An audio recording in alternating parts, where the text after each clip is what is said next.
sesión del día de hoy es el impacto de la contaminación en procesos alérgicos respiratorios.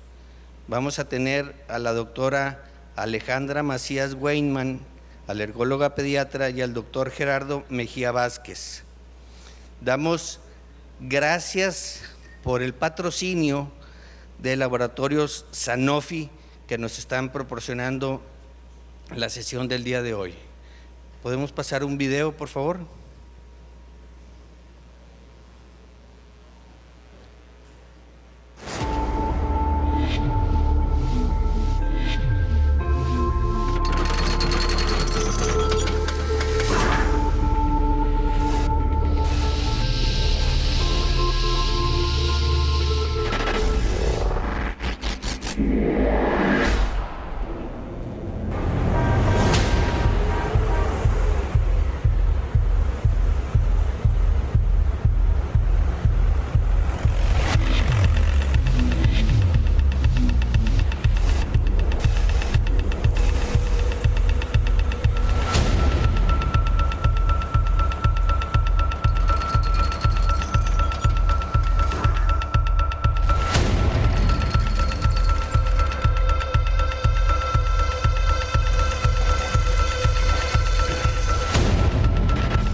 El día de hoy se van a rifar 2 becas para el primer Congreso de Pediatría del Hospital Materno Infantil de Monterrey, los días 29, 30 de septiembre y 1 de octubre. Este primer Congreso está avalado por el Consejo Mexicano de Certificación en Pediatría. Va a tener sede en el Auditorio Hospital Zambrano y va a tener una puntuación de 4 puntos para la certificación.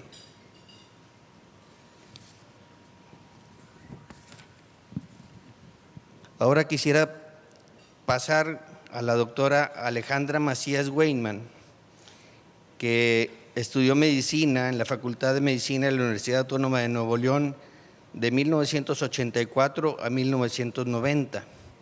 Residencia de pediatría en el Hospital Universitario Dr. José Eleuterio González del 1992 a 1995.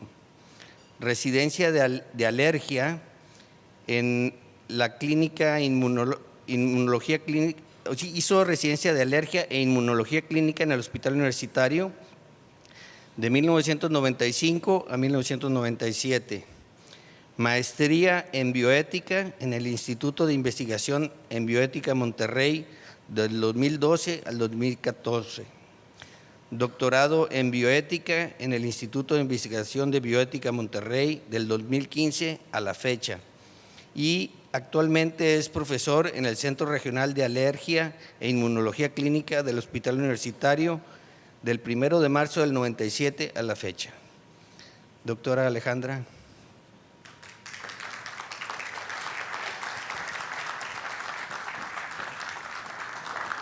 Buenas noches, muchas gracias al doctor Bernardo y al doctor Juan Manuel por la invitación. Gracias a ustedes por su asistencia y a los que nos acompañan vía internet. Me empanica un poco esto, si ven que me acerco a la orilla me avisan, voy a terminar como Juan Gabriel, ¿verdad? Que en paz descanse. Y bueno, como nos decía el doctor, vamos a revisar el impacto de la contaminación en los procesos alérgicos respiratorios. ¿Qué es lo que nos hace alérgicos? Porque hay personas que son alérgicas, porque hay personas que no lo son. Deben coincidir dos factores. Uno es que tengamos la carga genética y otro es que tengamos la exposición. Entonces, si nos preguntamos por qué las enfermedades alérgicas van en aumento, entonces la duda es, ¿hay cada vez más carga genética? ¿Hay cada vez más exposición ambiental o hay una relación entre ellas? Y es un poco lo que vamos a revisar en esta plática. Si no hay antecedentes en la familia, si nadie en nuestra casa es alérgico, tenemos aproximadamente un 15% de posibilidades de desarrollar algún proceso alérgico. Si uno de nuestros padres tiene alergia, ese porcentaje sube prácticamente al 30%. Si los dos son alérgicos, pues ya nos vamos al 50%, o sea, es un volado. La mitad de los hijos puede tener alergia. Pero si los dos papás, mamá, papá, tienen alergia en el mismo órgano, por ejemplo, los dos tienen rinitis, los dos tienen asma, los dos tienen dermatitis, entonces sube hasta un 75% la posibilidad de desarrollar alergia. Esto significa que para el año 2050, espero llegar, la mitad de la población va a tener alergia, entonces eso es un campo de acción muy interesante, ¿verdad?, para todos los alergólogos. Se le considera la epidemia del siglo XXI. ¿Qué ha cambiado en el ambiente? Cuando estábamos antes de la época industrial, pues la exposición era rural, la gente estaba más en el campo, se exponía más al medio ambiente, pero también pues tenía más infecciones parasitarias, bacterianas, estaba más expuesto a los cambios climáticos y esto de alguna manera pues tenía influencia en su vida. Mejora las condiciones al tener una época de industrialización y sí, ganamos en comodidad. Pero ¿qué sucede? Ahora estamos más tiempo dentro de la casa, estamos más sujetos al estrés y ha aumentado la contaminación. Entonces, todo esto impacta en nuestra vida. Si hubiéramos nacido en el siglo XIX, pues encontraríamos que aquellos que tienen una predisposición alta, o sea, una carga genética importante, tenían realmente pocas posibilidades de desarrollar una enfermedad alérgica. Y aquellos que tenían una baja predisposición porque tenían pocos genes, la enfermedad alérgica es multigénica, entonces prácticamente no desarrollaban un proceso alérgico. ¿Qué sucede en el siglo XX? Que hay mayor influencia ambiental, pues entonces aumenta la posibilidad de que los que tienen alta predisposición presenten alergia y aquellos que habían estado dormidos porque el ambiente no los retaba a desarrollar la alergia, bueno, pues empiezan a presentarla. Pero este siglo pues ha sido tremendo para los alérgicos y pinta que va a ser peor, porque ahora las posibilidades que tenían aquellos con alta predisposición genética, pues es prácticamente que la totalidad de ellos va a presentar un proceso alérgico. Entonces tenemos que la rinitis en general es una patología que va en aumento. Si tomamos en particular la rinitis alérgica, es la quinta enfermedad más común en los Estados Unidos y es una de las principales causas de consulta en nuestro medio.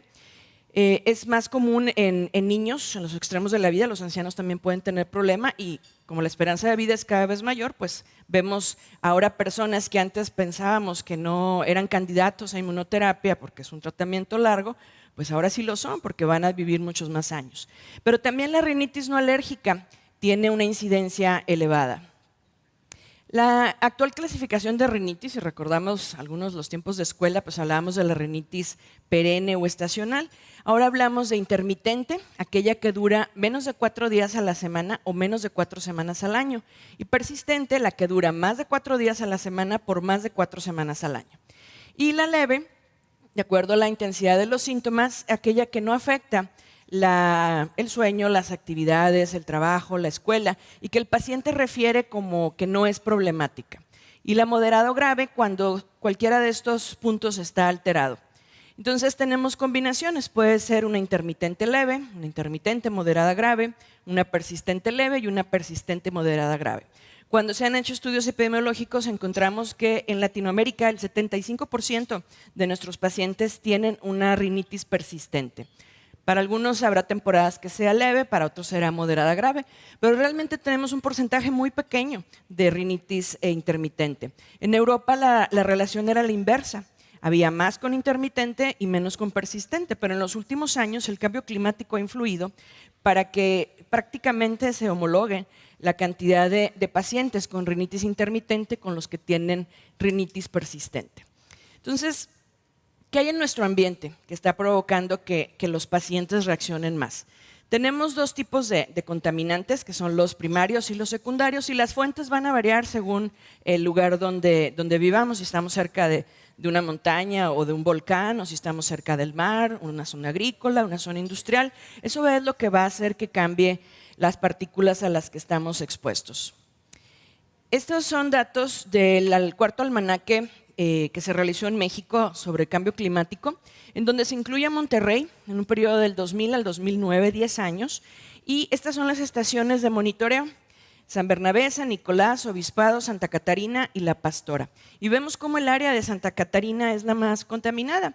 Es como un sistema de semáforos. Los días malos, muy malos, son los que están en rojo, los días regulares en amarillo, y los días buenos, que se cumple la norma esperada, son los días verdes. Entonces, si comparamos Santa Catarina con La Pastora, pues vemos que la cantidad de contaminación a la que están expuestos nuestros pacientes pues es muy diferente, ¿sí? Y eso explica también los pacientes que vemos, cómo son más de una zona geográfica que de otra.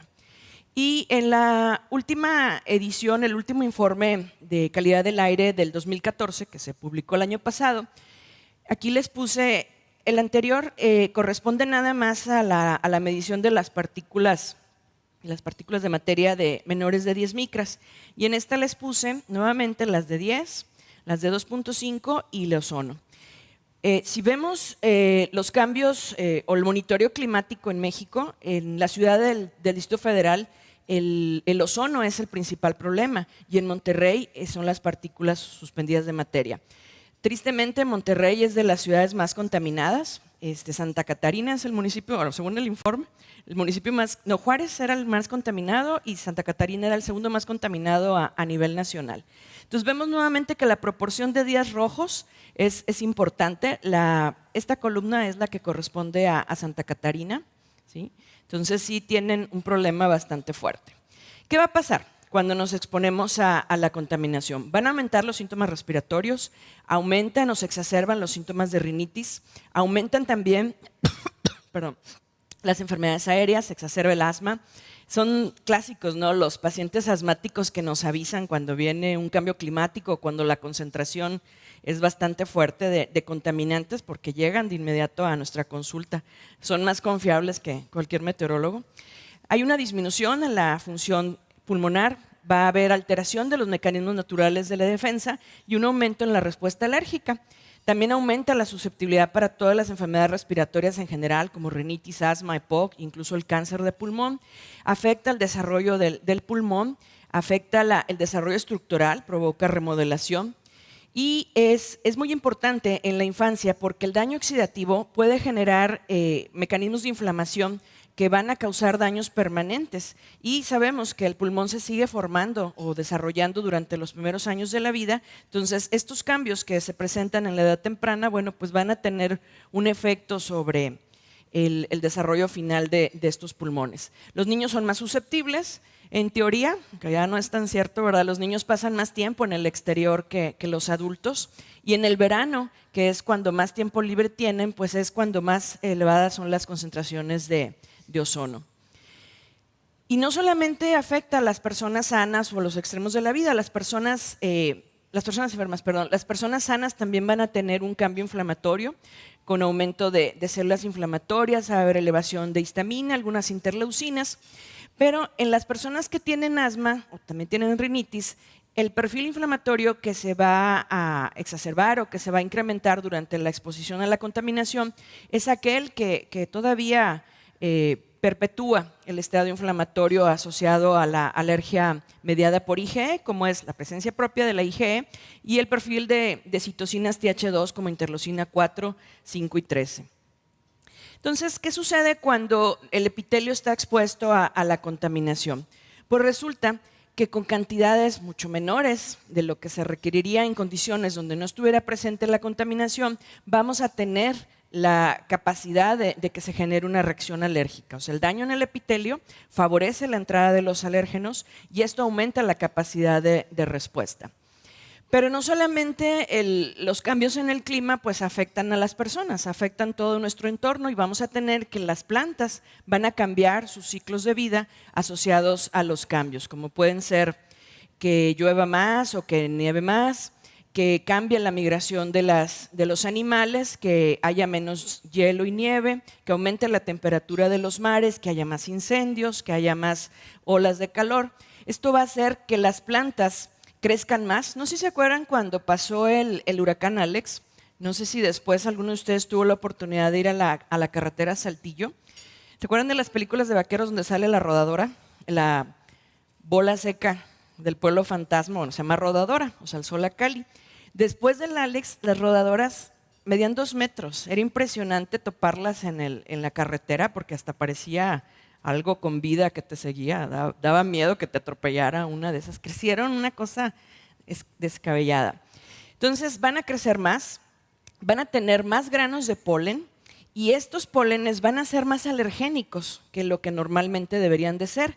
Si además le sumamos que es un árbol que está en la ciudad y que está expuesto a situaciones de estrés, no tiene suficiente riego, tiene menos espacio, todos estos árboles que vemos en los camellones están súper estresados, entonces hacen que sus proteínas sean mucho más alergénicas que ese mismo árbol que estuviera en una zona pues, con más espacio, sin competir por el agua, sin competir por espacio. Las temporadas de polinización ocurren de forma más temprana y duran más tiempo. Cuando tenemos tormentas, ahora estos días que hemos tenido todo un espectáculo nocturno, ¿verdad? Con las tormentas eléctricas, pues ¿qué va a pasar? Que esto va a hacer que haya más esporas de hongos, va a fragmentar, las tormentas eléctricas fragmentan las esporas o la misma humedad hace que se fragmente la espora de hongos y eso expone el interior y hay partículas en el interior de los hongos que provocan más alergia que las que están en el exterior. Se concentra más el material alergénico y bueno, en pacientes que no están controlados pues va a haber un aumento en la exposición. Hay incluso reportes de epidemias de asma en Europa después de una tormenta eléctrica por todos estos cambios que ocurren a nivel de los pólenes. Entonces hay que tener precaución todos aquellos pacientes que son alérgicos a polen durante temporadas como esta. La lluvia muy fuerte sacude los árboles y las plantas y hace que el polen se deposite en las banquetas y al día siguiente sale el sol, se levanta el agua y toda la humedad y eso eleva la cantidad de polen que hay en el ambiente, entonces es una temporada difícil. Como si no bastara eso, el polen de la ciudad va pescando todo lo que encuentra en el camino, todas las partículas que están suspendidas en el aire. Entonces, si viéramos el polen en el campo, pues estaría el polen solito. Pero en la ciudad encuentra un polen reloj, así recargado de partículas que lo hacen todavía mucho más agresivo y más peligroso para la salud. Este es un estudio que hicimos, que se publicó en el 2010, que se hizo en el Centro Regional de Alergia, donde pusimos un aparato para medir la cantidad de pólenes que hay en el ambiente. Eso lo pusimos en la parte de arriba del edificio donde estábamos antes, donde era la antigua Facultad de Enfermería. Entonces, cada lunes íbamos y quitábamos la tirita y en biología, porque lo hicimos en conjunto con ellos, había otro rotoraque en biología, ellos medían lo que estaba en su región. Entonces podemos ver que definitivamente los árboles, que es la línea en azul, pues van a ser mucho más prevalentes en primavera, pero si se fijan, desde el invierno, desde diciembre ya tenemos la presencia de pólenes. Si acostumbramos caminar o tenemos árboles en la casa, el fresno es de los primeros que polinizan, ¿verdad? Desde diciembre ya está con florecitas. Y el resto del año pues tenemos malezas, tenemos pastos y hay un pico importante ahorita en el otoño. Es una época buena para los alergólogos, nos va, digamos, más tranquilo en el verano y cuando ya entran a la escuela y que empieza el polen de pasto y maleza, bueno, somos muy felices. ¿Qué síntomas vamos a tener? Los síntomas de la rinitis se dividen en cuadros irritativos, cuadros obstructivos y hay pacientes que pueden tener un componente mixto. Entonces vamos a tener dentro de los irritativos rinorrea, prurito nasal y estornudos, el clásico estornudo en salva, que el paciente estornuda muchas veces seguidas, la congestión nasal que puede ser en balanza y algo importante es que también se va a acompañar de síntomas oculares. Entonces nuestro tratamiento debe ir enfocado a controlar todos estos síntomas y tenemos 3 puntos de apoyo. El control del medio ambiente, hasta donde es posible, tanto intramuros como extramuros, el uso de medicamentos y la inmunoterapia. ¿Podemos evitar alergenos intramuros? Sí, bastante, aunque la evidencia lo pone como un nivel de evidencia D. El por ejemplo, quitar a las mascotas, no tener alfombras, controlar la humedad dentro de la casa. Sí ayuda, pero no tiene un valor tan fuerte como otros procesos. En el medio ambiente, pues desafortunadamente no es mucho lo que nosotros podemos hacer, pero es importante que el paciente sepa que es alérgico, ya sea que le hayamos hecho pruebas in vivo o in vitro, y saber a qué está sensibilizado para que conozca en qué temporada del año puede sentirse peor. Existen guías. En el 2014 se publicó la versión mexicana de ARIA, que es la guía de la rinitis alérgica, el impacto de la rinitis alérgica en el asma, y en esta se vio la participación pues prácticamente de todos los que estamos en contacto con estos pacientes. Pediatría estuvo presente, neumología, otorrinos, médicos de primer contacto y por supuesto las dos sociedades mexicanas de alergia.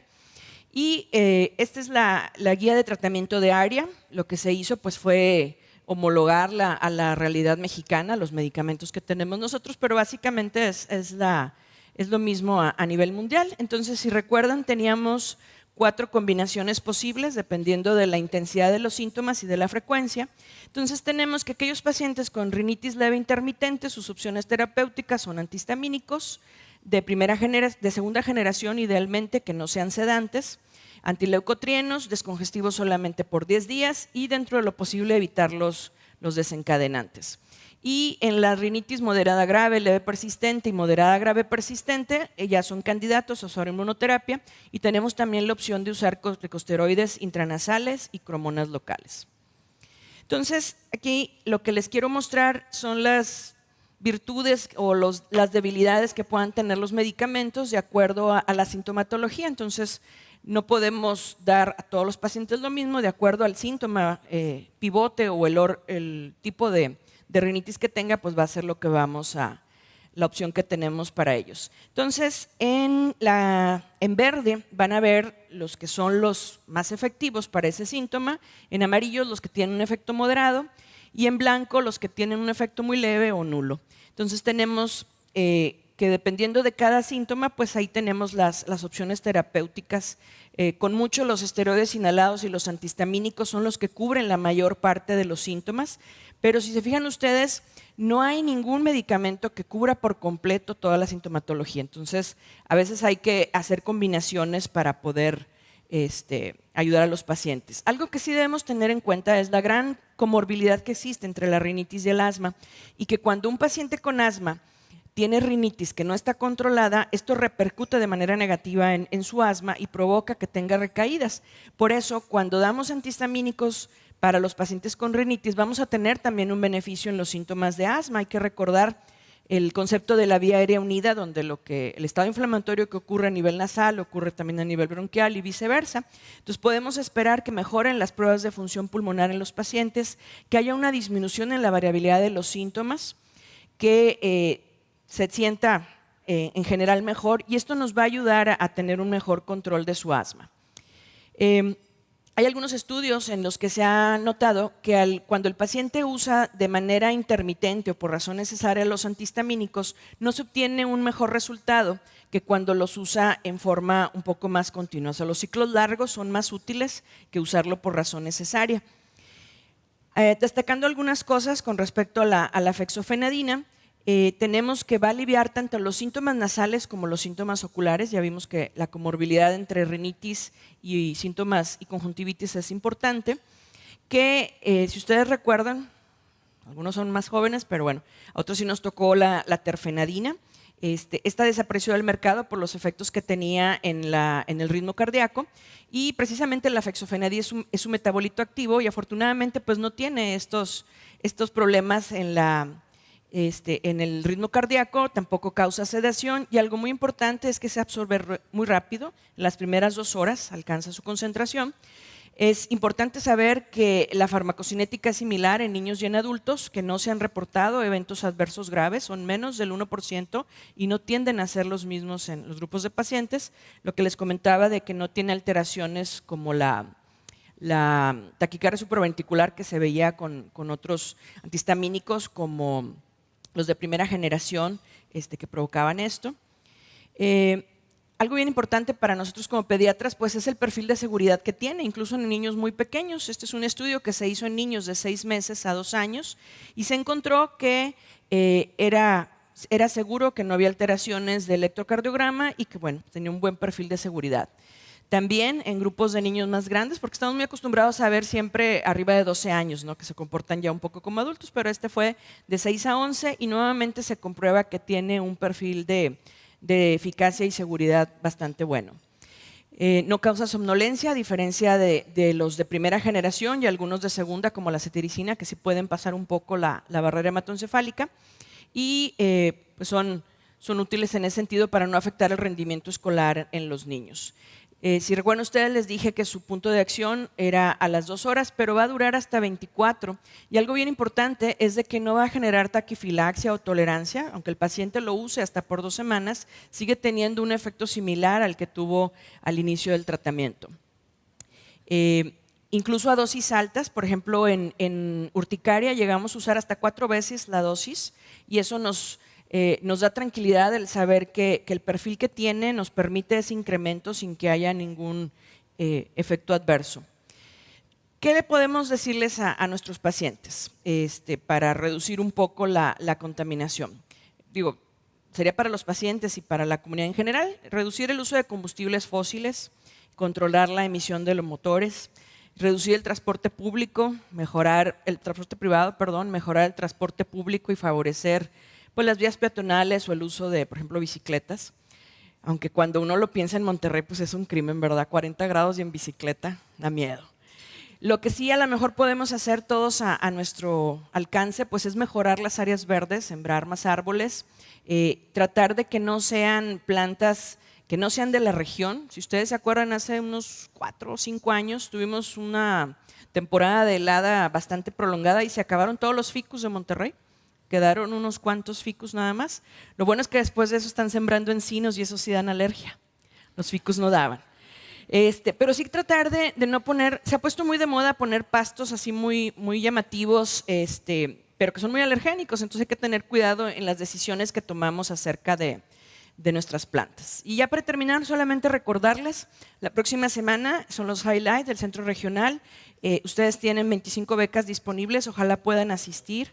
Es el próximo viernes. El jueves hay un taller de anafilaxia, si les interesa, con escenarios intra y extrahospitalarios, muy interesante. Y bueno, agradecerles su atención.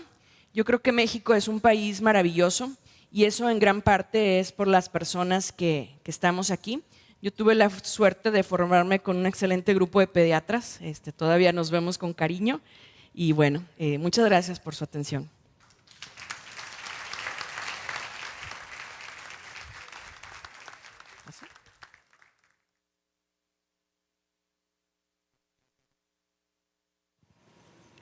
Muchas gracias, doctora.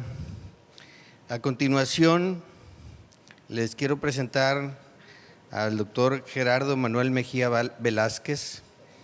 Obtuvo su licenciatura en Ingeniería Química de la Universidad Autónoma de San Luis Potosí en enero de 1980. En 1984 recibió el grado de maestría en Ingeniería, especialidad de Sistemas de Proceso del TEC, y en 1992 el grado de doctor en Filosofía de la Universidad de Texas A&M. Actualmente es profesor titular en el Centro de Tecnología para el Desarrollo Sostenible. Del año 2001 al 2005, profesor invitado en el programa de Maestría en Energía y Medio Ambiente. De agosto del 2010 a diciembre del 2012, ocupó el cargo de Director de Cambio Climático, Calidad del Aire y RETC en la Secretaría de Desarrollo Sustentable del Gobierno del Estado de Nuevo León. El doctor Mejía ha sido miembro de varios comités relacionados a calidad del aire del Gobierno del Estado de Nuevo León y de la Semarnat. Actualmente es presidente del Comité de Sustentabilidad del Clúster Automotriz de Nuevo León y consejero del Observatorio Ciudadano de la Calidad del Aire. Tiene numerosas participaciones en foros, congresos y talleres relacionados a calidad ambiental y cambio climático. y en junio de 1916 obtuvo la mención honorífica y el mérito ecológico en el municipio de Monterrey. Doctor Gerardo, adelante. Muchas gracias, muy amable. Muchas gracias, muy buenas noches. Les agradezco mucho la amable invitación que me hace el doctor Bernardo Martínez, la doctora Alejandra Macías, que pues, tan brillante exposición, espero estar a la altura de lo que se espera. Como saben, pues soy ingeniero químico y estudiando el problema de contaminación del aire, poco a poco me di cuenta de pues, que no estamos hablando de un problema técnico, aunque se estudia mucho la química de la atmósfera y voy a hablar un poquito de eso, les voy a presentar datos. Realmente es un problema de salud pública, de ahí nace todo y es lo que me ha llevado a interactuar con gente de área de medicina, gente de área de economía, y les voy a platicar un poquito de lo que hemos encontrado aquí para el área metropolitana, que es apenas un inicio y mucho de lo que falta todavía por hacer. Pues también agradezco que la gente que nos esté viendo a través del live stream, esperemos que les sea interesante también la plática. Vamos a avanzar. Estas son imágenes del 2002, fíjense, ya desde hace más de 13 años que las tomé ahí del Tecnológico. Pueden ustedes ver la ciudad de Monterrey hacia lo que es la sierra, hacia el norte, Picachos, la salida hacia Laredo, que se ve aquí del lado derecho. Pero en fin, se alcanza a ver una ligera bruma, pero se ven las montañas, la ciudad de las montañas. Esta es la imagen que veíamos 2 días después, una ciudad muy contaminada, y es la imagen que hemos tenido por los últimos 14, 15 años y desde antes yo creo que ya se veía esto, aunque no había algún registro tal vez gráfico, pero es lo que vemos y nos hemos acostumbrado a ver aquí en la ciudad y lo vemos como normal. Es una imagen del Cerro de la Silla viniendo ahora por la autopista acá de Saltillo. Una ayudadita, ahí está, ¿verdad? Porque no nos ayuda mucho la contaminación, pero ahí está, es a donde vamos. Viene uno de Saltillo y dice, ay Dios, me voy a ir a meter ahí. Pues sí, ahí nos vamos a ir a meter. Es el Cerro de las Mitras, ya más cerquita ahí de la caseta de cobro. Ahí está también, ahí se alcanza a ver porque estamos un poquito más cerca. ¿Qué es lo que estamos viendo ahí que nos está impidiendo la visibilidad y a lo que estamos expuestos, y que habló la doctora también Macías hace un momento? Tenemos partículas en la atmósfera. Normalmente son partículas suspendidas totales menores a 50 micrómetros. Eso es como hablar de la población total que hubiera ahí presente en la atmósfera. Hay otro segmento que es el PM10, menores a 10 micras, que sería como hablar de la población, por ejemplo, niños menores a 10 años. Está en parte de la población total, pero es otro segmento ya más pequeño. Y el PM2.5 pues sería como los menores a 2 años y medio, los más chiquititos. Y sin ser yo experto en área de medicina, como pretender enseñar el Padre Nuestro al señor cura, pues estoy aquí con médicos, ustedes realmente me llevan ventaja en ese sentido. Pero lo que me platican mis colegas médicos y lo que hemos estudiado y lo que he visto, he aprendido de la literatura, los estudios que hay, es que el PM2.5 es el más grave de los contaminantes, inclusive se están yendo al PM1, partículas menores, una micra, que sea del tamaño del humo del cigarro. Para verlo en perspectiva, imaginen que este es el cabello humano y ven ahí las pelotitas azules, es el PM10, las rojas es el PM2.5. O sea, en el área del cabello caben alrededor de 300 partículas PM2.5. Y lo que sé también, y nuevamente por colegas médicos, es que estas partículas son las que pueden llegar hasta el alvéolo del pulmón y son las que causan daños irreversibles. Entonces, desde el punto de vista médico le están poniendo mucha más atención al PM2.5 que al PM10. Entonces, conforme la ciencia médica ha ido avanzando, ha dado más luz hacia dónde dirigir el esfuerzo de investigación. Inclusive esas partículas, pues nuevamente se van todavía más finitas, que son las más tóxicas, que vienen probablemente de procesos de combustión, humo de cigarro, etcétera, que pueden llegar a causar los cánceres o daños ya irreversibles en el pulmón. ¿Qué es lo grave de esto? Y nuevamente digo, es un problema de salud, aunque hable uno de contaminantes en el aire, hable uno de un poquito de la química, de lo que está ocurriendo, pues eso nada más nos lleva a tratar de ver estrategias de cómo controlar esto. Pero el grave problema que tenemos es que hay dos normas y casi siempre nos hablan de la diaria, estamos viendo días sobre la norma, y es el PM10, uno de ellos, el que más días sobre la norma tiene el área metropolitana de Monterrey. La norma diaria actual es de 75 microgramos por metro cúbico, promedio de 24 horas. O sea, toman los datos promedio de cada hora, se promedian los últimos 24 y si excede 75, estás en 100 IMECAS, entonces estás arriba de la norma. Si estás abajo de 75, se toma como un día que está aceptable dentro de la norma. Pero lo que nunca nos hablan es de la norma anual.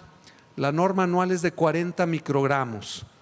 Y yo aquí les digo, bueno, es un ejemplo relativamente sencillo. Ustedes como médicos yo creo que lo manejan mucho más fácil, pero cuando hablo con otras gentes, digo, oye, pues imagínate que te dicen puedes tomarte 100 copas de vino en todo el año, pero no más de 2 o 3 al día, un límite. Pero resulta que un día se toma 2, otro día se toma 3, otro día se toma 1, y ahí vamos. Pues resulta que en 2 meses ya se tomó la dosis de todo el año, y es lo mismo aquí. Entonces, tener días sobre la norma es grave, pero si estamos excediendo la norma anual es lo más grave porque es ya un problema crónico, que se va a volver crónico. Y el 2.5, la norma aquí nos marca 45, el promedio de 24 horas y 12 para la norma anual. El caso del ozono es 0.095 partes por millón y 0.07 partes por millón la norma de 8 horas. Como comentaba la doctora Macías, Ciudad de México, ¿cuál ha sido más grave el problema? El ozono. Sí tienen problema de partículas, Guadalajara lo tiene, pero no tan grave como el área metropolitana de Monterrey. Cuando nos dicen dónde es más grave vivir, le digo, pues yo creo que esto se debe contestar desde el punto de vista médico. ¿Dónde estoy a mayor riesgo a salud? Y normalmente la conclusión con los médicos que he hablado, que trabajan en medio ambiente, es que es más grave vivir aquí por estar expuesto a partículas, los niveles de partículas que tenemos, que mismo Ciudad de México. Claro que ahí hay otros riesgos, asaltos, robos, a mano armada es otro riesgo al que no estamos expuestos. Pero si viéramos nada más calidad de aire, el riesgo a vivir aquí sería más alto. ¿Y por qué lo digo? Miren, este es el promedio anual en diferentes estaciones del estado de calidad del aire, y estamos viendo ahí la norma de calidad del aire de 40 para el caso del PM10. Si vemos desde 1993 que se empezó a monitorear calidad del aire aquí en el área metropolitana, estamos excediendo la norma, y a partir del 2000 hay un aumento. Esto probablemente es atribuible a que se legalizaron 300,000 carros ilegales, los carros chocolate, en malas condiciones. La refinería aumentó su capacidad. Ha habido un desarrollo urbano también muy extendido en el área metropolitana, barriendo la vegetación de los suelos, lo cual deja mucha partícula libre, y eso pues se ha reflejado en un aumento de la contaminación. Ha habido aquí oscilaciones dependiendo también de años donde hay más lluvias, menos lluvias, sequías, etcétera.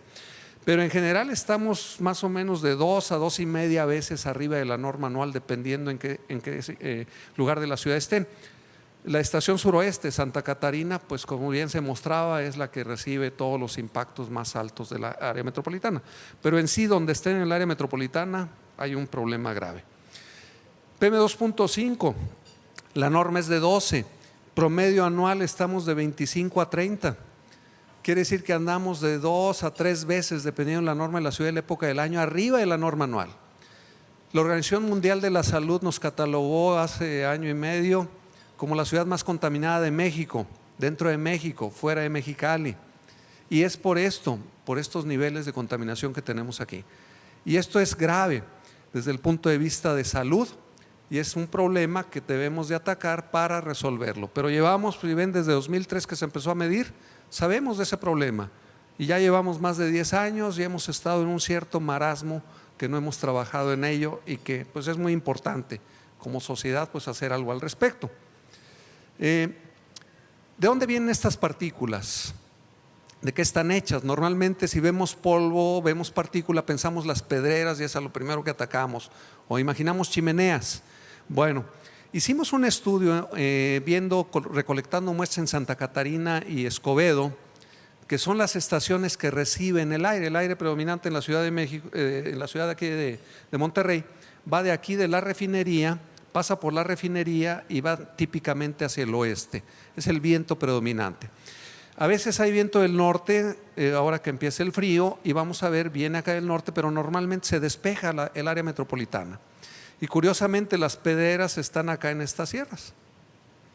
Entonces diría uno, oye, ¿por qué si viene el viento del norte no vemos tanto polvo? ¿Por qué si viene el viento del este hacia el oeste, por qué se ve este panorama en la ciudad?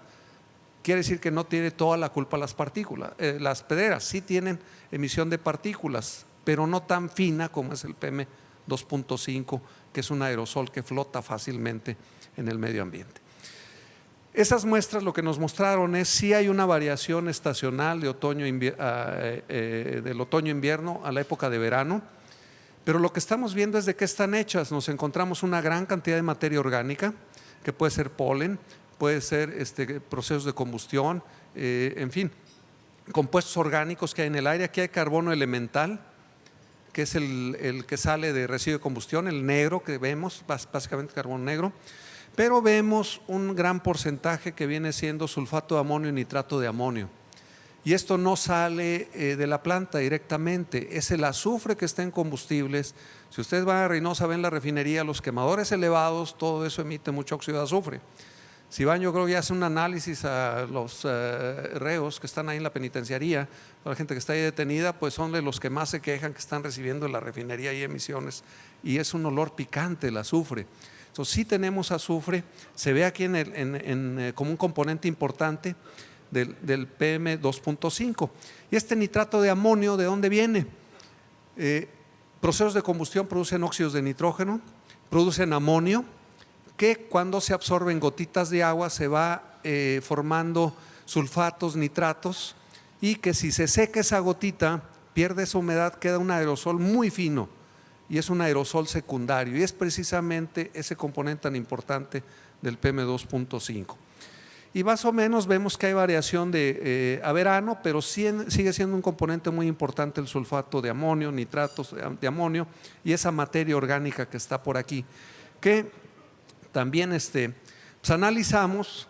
Es la única filmina de química, se los prometo, como ingeniero químico tengo que poner algo, pero básicamente lo que quiero mostrarles aquí es que estos compuestos orgánicos, que son volátiles, semivolátiles, gaseosos, van reaccionando en la atmósfera y forman partículas orgánicas, o bien empiezan a intervenir en la formación de ozono. Y estos óxidos de nitrógeno, el azufre, el amonio, que son gases, van reaccionando en la atmósfera y terminan convirtiéndose en partículas y ocurre una deposición química. Entonces lo que empieza como gas empieza a formar ese aerosol, que es lo que estamos viendo en gran parte en nuestra atmósfera. Del aerosol orgánico vimos que una gran parte es secundario, alrededor del 30 arriba del 50% dependiendo de la época, pero casi el 40% en promedio es secundario. Quiere decir que empezó como un gas y terminó como partícula. Entonces, si queremos tomar acciones, pues tenemos que ver cómo atacar. Por un lado a las fuentes de partículas directas y por otro lado a todas esas fuentes indirectas de precursores. Hicimos una evaluación también, es un método químico para ver cómo pueden contribuir las fuentes, y lo que encontramos aquí es una contribución, sí se ve material geológico, pero si bien anda alrededor de un 20%. Entonces no toda la partícula es geológica, no toda viene de una pedrera. También puede venir de un desarrollo urbano, un desarrollador que está desmontando también genera partículas, la erosión del viento. Entonces este material geológico tiene 3 fuentes importantes. Vemos por aquí también la industria y vemos este aerosol secundario, que una parte viene de los gases que emite la industria y otra parte de los automóviles. Y aquí está lo que son los automóviles y otra parte también que puede venir de procesos de cocción, lo que es alimentos, preparación de alimentos, carnes asadas, etcétera, pero pues tampoco podemos echarle toda la culpa a la carne asada, ¿verdad? Como en ocasiones ha ocurrido, de qué tan cierto es que la carne asada, pues sí contribuye ciertas horas, días, en las noches, pues es más perceptible, pero podemos quitar las carnes asadas y lo que vamos a decir, no vamos a resolver el problema. Tenemos que atacar la industria, tenemos que ver los automóviles y obviamente a este material geológico que tenemos por aquí. En mi trabajo con médicos pues lo que he visto es básicamente se evalúa cómo están los contaminantes en los diferentes medios, y la conclusión que nos da básicamente es cómo va a aumentar los casos de morbilidad y mortalidad. Es mucho de lo que sale de la literatura médica. Tú, por estar expuesto aquí, va a haber más casos de enfermedades, va a disminuir tu expectativa de vida, y terminan diciéndonos pues oye, ¿qué tan rápido vas a llegar al Camposanto? ¿Vas a perder vida? ¿Y en qué condiciones vas a llegar hacia allá? Lo que hicimos entonces, como hablar de concentraciones contaminantes era difícil comunicarlo a la gente, empezamos a trabajar en generar mapas de concentración, actividad poblacional, y generar índices de riesgo y hablar un riesgo social a la población. Y ya la gente empezó a involucrarse más. Es más sencillo hablarle de enfermedades, cómo es tu riesgo por vivir en una zona, que por hablar de contaminantes. Oye, vamos a bajar la concentración de partículas. Bueno, oye, pero si te bajo los casos de enfermedades asociadas a contaminación del aire, pues ya te estoy hablando de salud. Y va a ser fácil comunicarse con economistas, porque ellos pueden cuantificar, oye, cuánto cuestan las enfermedades, si bajan los costos, qué significa, y va a haber un beneficio, el famoso costo-beneficio.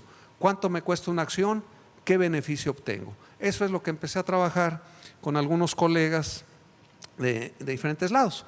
Diferentes universidades de México, en Estados Unidos, aquí en Monterrey, y lo que empezamos es preparando mapas. Es un mapa de concentración promedio de PM10, y si observan ustedes las zonas más contaminadas, pues están hacia el oeste de la ciudad, lo que se comentaba, Santa Catarina, San Bernabé. Si hiciéramos una evaluación del riesgo en adultos, y esto es, en lugar de hablar de la IMECA, de si estás excediendo 100 IMECAS, vamos a decir, estás excediendo la dosis que puedes tomar por salud. Y les digo, es lo que hacen como a un niño. ¿Qué es lo primero que hace el pediatra cuando van a recetar al niño? Pues vamos a pesarlo, ¿verdad? Para darle una dosis de acuerdo a su peso. Entonces aquí es lo mismo, estamos inhalando una masa de contaminante de acuerdo a nuestro peso. ¿Será lo mismo el adulto que el niño? ¿Hasta dónde sabemos con los niños esto va a ser mucho más grave aún a la misma contaminación? ¿Por qué? Porque la tasa de inhalación del niño es casi el doble que la del adulto por kilogramo de peso. Entonces el riesgo de los niños expuestos a esta contaminación es mucho más alto. Es un mapa ya de riesgo que nos habla que estás hasta la escala que muestra aquí en la parte inferior, va hasta un valor de 1.8. Quiere decir que un riesgo de 1 estás abajo del problema de la norma. O sea, estás cumpliendo la norma. Arriba de 1 estás un riesgo mucho más alto. Y pues ahí toda la ciudad realmente está en un problema bastante grave. Si viéramos por distribución espacial, la población más sensible son niños. Cuando van creciendo, ahorita se comentaba, viene el desarrollo pulmonar, nos fortalecemos, en la edad adulta somos un poco más resistentes, pero donde nos va a cobrar la factura es cuando ya llegamos a una edad más avanzada. Vamos a ser más sensibles a contaminación, vamos a ser más sensibles obviamente a gastos médicos, y también con colegas de ustedes, área de medicina, pulmólogos, gente que estudia el efecto en pulmones, pues básicamente dice, oye, esto sí va a ser grave cuando vas a llegar a tu edad más avanzada, tu edad adulta, porque es cuando vienen picos de contaminación y se reportan más muertes de ancianos. Eso se ha visto en ciudades de Europa, en Estados Unidos, vienen picos de calor con picos de contaminación y la incidencia de mortalidad inmediatamente se dispara, sobre todo en la gente mayor. Y básicamente lo que hicimos es, mira, dependiendo la distribución de población, pues es donde están los riesgos sociales más altos. Y aquí lo vemos típicamente en la periferia de la ciudad, las zonas más densamente pobladas donde hay gente más joven. Ahí es donde están los niños. La zona del centro es donde hay menos niños, hay más ancianos, pues es donde va a haber mayor problema. Este es un mapa de PM2.5 y haciendo un análisis similar podríamos ver el riesgo en niños y adultos.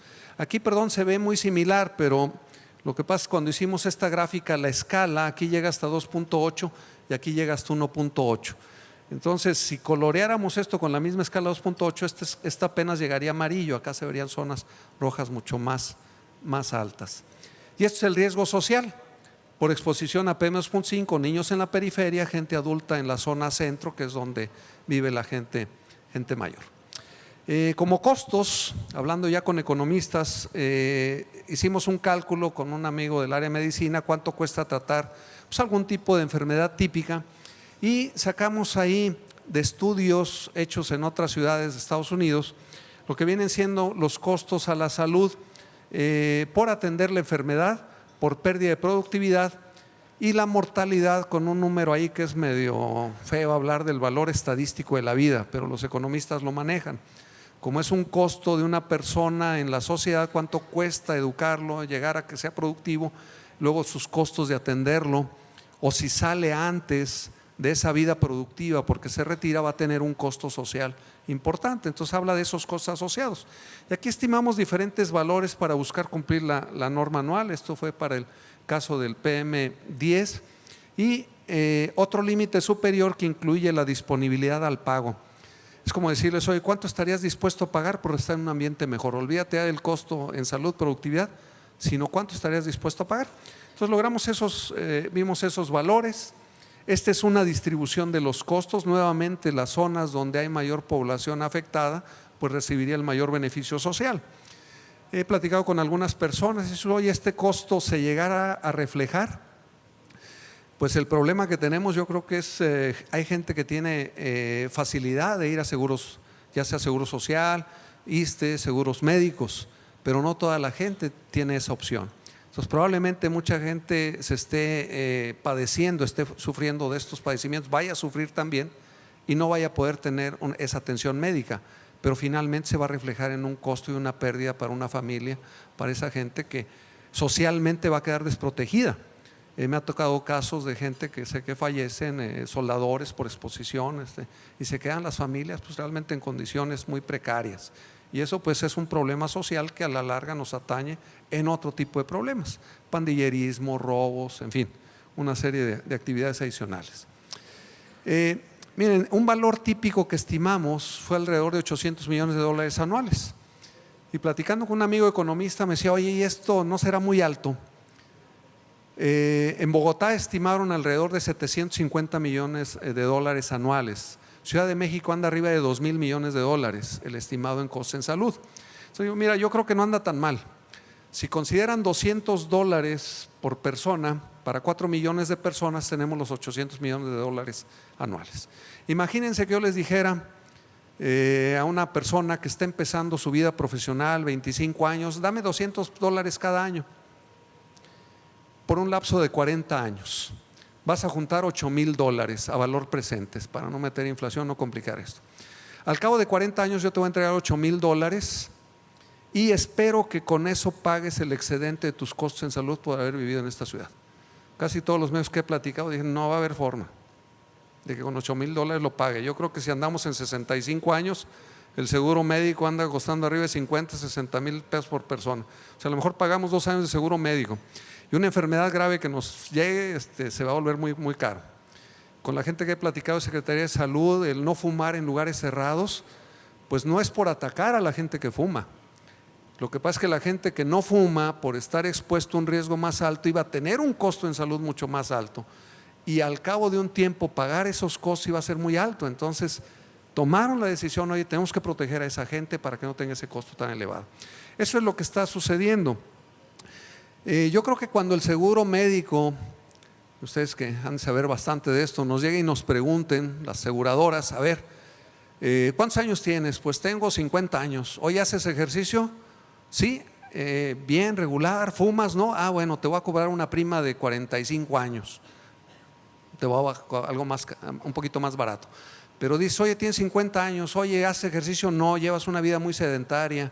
Oye, y aparte, ¿fumas? Pues sí.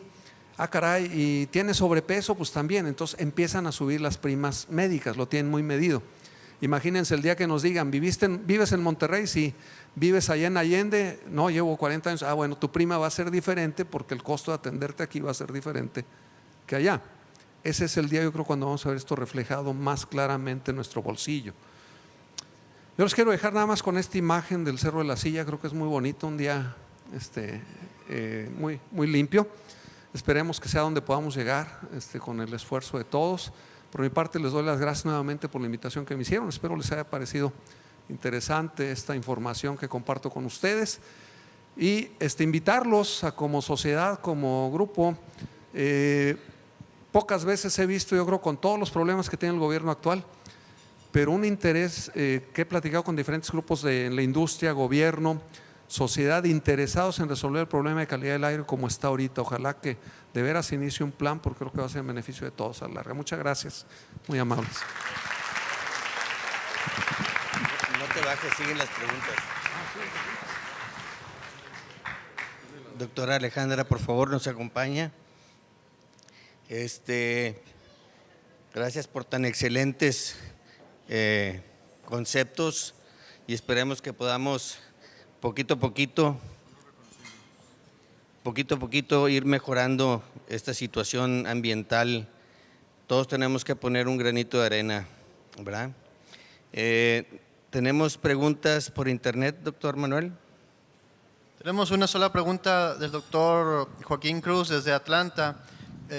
Felicita a los expositores y pregunta qué están haciendo las autoridades correspondientes a corto plazo para solucionar este problema. Sí, bien, lo que sé que están haciendo ahorita, y comentaba que este gobierno, puedo hablar de un colega, un amigo, el doctor Alfonso Martínez, profesor de la Autónoma de Nuevo León, que estuvo un tiempo en Semarnat, ahorita está en la Subsecretaría de Protección al Medio Ambiente y ha impulsado mucho el plan de Nuevo León Respira. A mí me ha tocado desde el 93 trabajar en diferentes planes y pues siento como que es un documento que va y se archiva. Este documento ahorita, digamos que es un documento vivo que está alineado a las estrategias del Consejo Nuevo León para la Planeación Estratégica. El Consejo Nuevo León está en el sector empresarial con diferentes consejeros ahí del sector y autoridades en la materia de áreas técnicas, diferentes temas. Sí. Pues lo que les puedo decir es que en cuestión ambiental hay dos grandes temas que se cubren y estratégicos para el Estado. Uno es calidad del aire y el otro es uso eficiente de energía a largo plazo, porque al paso que vamos, pues todo el consumo de energía es lo que nos está causando muchos problemas. Entonces tenemos que tener muy claro eso. En otra área quedó ahí también dentro de este tema de sustentabilidad, quedó agua. Y ustedes saben, está la revisión de todo el plan hidráulico del Monterrey 6, pero sí lo tiene ahorita el plan de gobierno. Creo que dentro de los temas, y comentó la doctora, que se pueden trabajar, pues está obviamente qué hacer con automóviles. Se ha hablado de la verificación vehicular, en particular en el Consejo lo manejamos como inspección y mantenimiento vehicular, que los carros tienen que, como en cualquier lado del mundo, pues darles mantenimiento. Y está ahí sobre la mesa. Una estrategia que se quiere impulsar muy fuerte también, y hemos platicado, es moverse hacia transporte público más eficiente, de mejor calidad, para ir dejando el automóvil. Somos una ciudad que depende mucho del automóvil,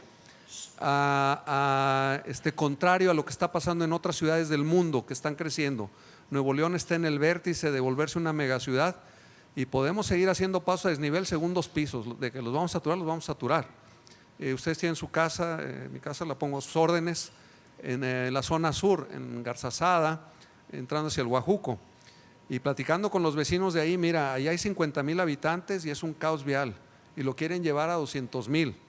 Así abran Avenida Acueducto y Avenida de la Luz, no va a dar abasto. O te vas proponiendo ya un plan integrado de movilidad para la ciudad, o esto no va a funcionar en largo plazo. Y ahorita es el momento de hacerlo. Y eso pues es una muy buena estrategia. También está ahí. Está también Pemex, de cómo proveer mejores combustibles que bajen sus emisiones de óxido de azufre. Y también mucho control urbano. Ahí en el Consejo costó mucho incluir una palabra de desincentivar el crecimiento de la mancha urbana, porque a los desarrolladores les pega muy duro, pues es su negocio. Pero decir, oye, vuélvete una ciudad vertical, no tienes que viajar tanto. Cómo comunicarte entre estas zonas urbanas. Entonces, ahorita lo tiene el gobierno ahí en el radar, esperemos que se lleve a cabo. Yo creo como sociedad nosotros nos toca presionar también para que esto suceda. ¿De acuerdo? ¿Alguna otra pregunta?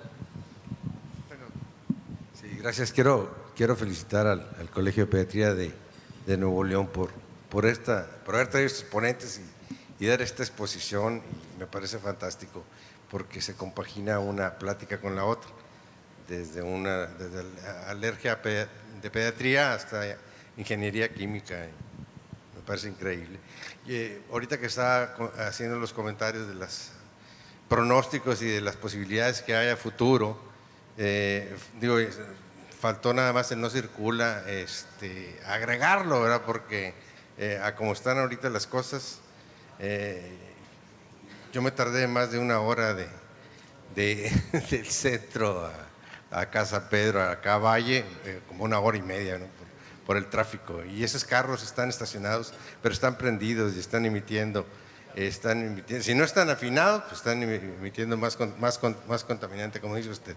Y para la doctora la felicito también porque yo soy también egresado del HU y me pareció extraordinaria su plática y los estudios que presentó del 2010, donde los hicieron en conjunto con otras facultades. Creo que sería adecuado volverlos a actualizar y darnos la nueva información, y cuando lo haga yo estaré aquí para estar al pendiente. La felicito, doctor. Muchas gracias, muy amable. ¿Alguna otra pregunta de internet o del público? Bueno, pues damos gracias a la doctora Alejandra y le entregamos un reconocimiento de parte del colegio, y al doctor Gerardo Mejía. Felicidades y gracias por participar con nosotros.